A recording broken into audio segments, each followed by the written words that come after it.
Hey y'all, Fat Man Outdoors. I wanted to give you guys a look at my version of a budget AR build. I started out with a Radical RF-15 Series 23 rifle. Now I've changed a few things on it, and I've added a few things. One thing we changed was we put the B5 system rear stock because I wanted one with a really good cheek weld, and where this is beaver tailed out really wide, it gives you a super cheek weld. This is the second version of this stock that they've actually came out with.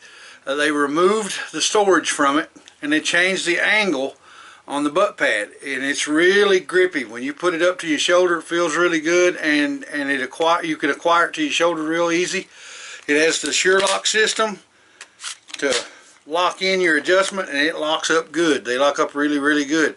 It has the QD sling mounts on both sides. It also has the strap mounts, one up here, one down here.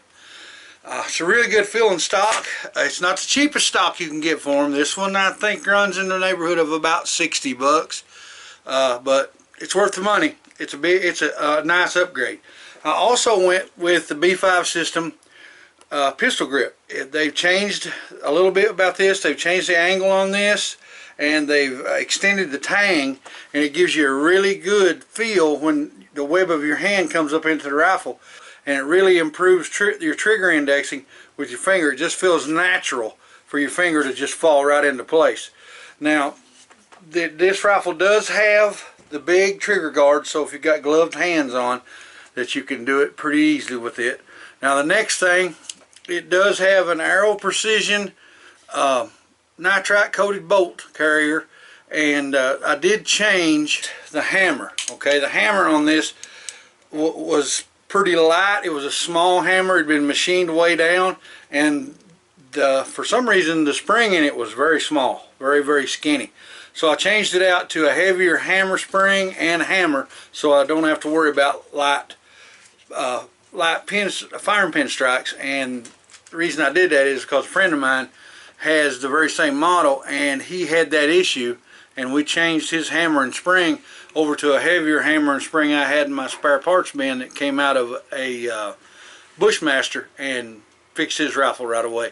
So I had another one here that was that I had that was a heavier spring and a heavier hammer, so I went ahead and changed mine too before I ever started fooling with it. And like I said, we got the Aero Precision nitrite coated bolt in there. Those were two upgrades that I did to this rifle that wasn't super expensive. I caught the bolt on sale, and I got it for a little over 100 bucks for the bolt carrier group, and the trigger or the hammer change was nothing. I did polish my trigger assembly. I took everything out and polished everything down. My trigger's not bad in this rifle. It's actually a good trigger. It doesn't have a lot of travel, and the reset is good on it as well. There's not a whole lot of drag or travel through the trigger. It's not gritty. It's real smooth. It's got a nice break. I like the way the trigger come out after I polished it. I thought about putting another trigger group in it, and I started thinking, why in the world am I turning this into a $1,000 rifle when it don't have to be? So got that situated with the trigger and with the hammer, and that was good, and the bolt carrier group. Now the next thing, this is a Crimson Trace Pro Rad like a hollow sight, I guess it would be. And I know you're looking at that going, dude, that's a pistol sight. I agree, it is, but this thing has an awesome field of view, and if you shoot like I do with both eyes open, the sight basically disappears, and your target acquisition is crazy fast with this. I mean, you can get on target with one of these in a hurry. It's not cheap. Depending on where you buy, it's about $275, 300 bucks, but it's a good addition to your rifle. Next thing I want to show y'all that I did is I put an 18-inch barrel, a heavy barrel. I don't want the 16, and I didn't want the 20 because of the length. This one's an 18-inch, but it's a heavy barrel. It is not a government cut. And I got a full-length handguard that is M-LOK. It's M-LOK on the bottom and on both sides, and then it's got a full-length Picatinny rail on top. So what I did was I put me a M-LOK QD sling point right there, and then I took these, which are the little rubber covers for your Picatinny rail, and snapped them. You just put them on there, snap them right on, and they'll help you from not snagging up on stuff a lot with a Picatinny rail, because it's, if something hits it, you know, if you're crawling through a fence or something like that, pretty bad to grab a hold of them. I think they look kind of cool too. And what I did with my rifle is right here, I put a couple 2-inch pieces of Picatinny rail on the sides, and then a 4-inch Picatinny M-LOK rail on the bottom, and that way I put the pads all the way around, and now I have a really good foregrip that's heat resistant. These rubbers are heat resistant, and it's going to give me a great amount of feel even if it's wet.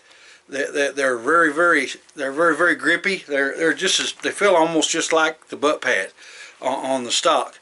They're easy to grip. They are treaded, kind of like ATV tires or something, the way the tread on them looks. It's pretty good. And they were really cheap. I got like 16 of them for $7 or $8. They weren't very expensive at all.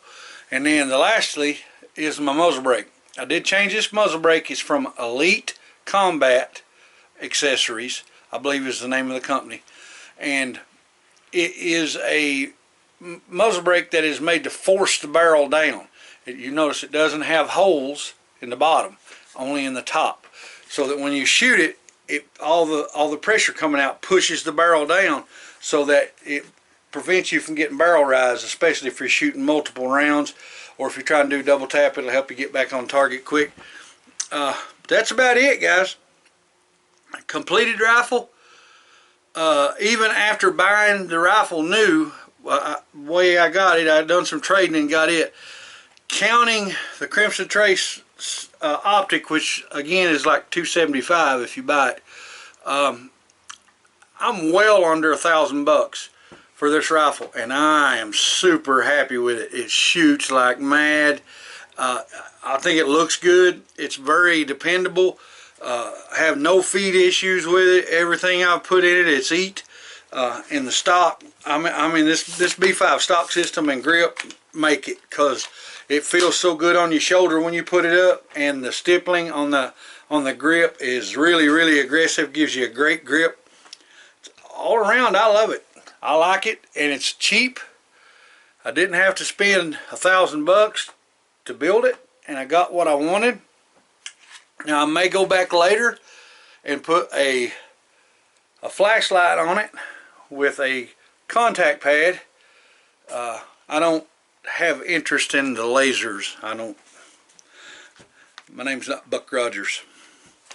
But a flashlight I could see being something that'd be valuable if you have the ability to only have it on when you want it on. That's why I want the contact pad, because if you got a flashlight and you turn it on and it stays on, then you give up your position as soon as you turn that light on.